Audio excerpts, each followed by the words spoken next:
ఇతరులు కూడా బాగుండాలి. కాబట్టి ఏ జ్ఞానం ద్వారా నీవు సంసార దుఃఖం నుంచి బయటపడ్డావు, ఆ జ్ఞానాన్ని సర్వులకు పంచి వారి యొక్క దుఃఖాన్ని కూడా పారద్రోలవయ్యా అని చెప్తాడు గురువు. సాధు మహాపురుషులారా, ఈ విధంగా మా జీవితాల్లో సంసార దుఃఖాన్ని అధిగమించి ముందుకెళ్తూ ఉన్నాం. జ్ఞానం అనే కరదీపాన్ని చేత పట్టుకోండి. We are happy with the true master.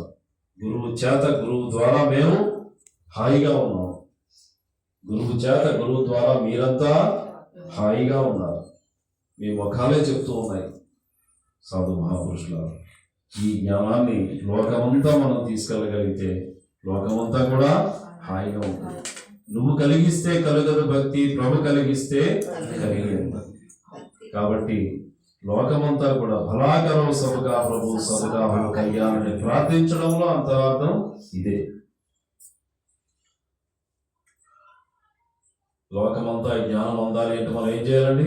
ప్రార్థన చేయాలి. ప్రార్థనే మనకి సమస్తానికి శ్రీరామ రక్ష. సాధు మహాపురుషులారా, ఈ స్థితిలో మనంతా ముందుకు సాగిపోదాం రండి. దాసుడు 12 నిమిషాల సమయాన్ని అధికంగా వెచ్చించాడు. 8:12 అయిపోతుంది.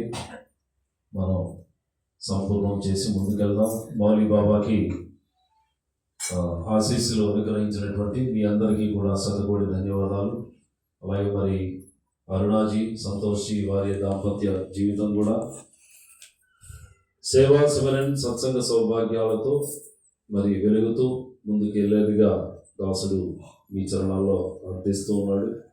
అలాగే శ్రద్ధాజీ పరివారానికి పూర్ణ శాంతిని, సేవా శిబిరన్ సత్సంగ సౌభాగ్యాల యొక్క ప్రసాదాన్ని కూడా అందించిన దాసుడు మీ చరణాల్లో అర్థిస్తూ సెలవు తీసుకుంటున్నాడు. ప్రేమతో చెప్పండి.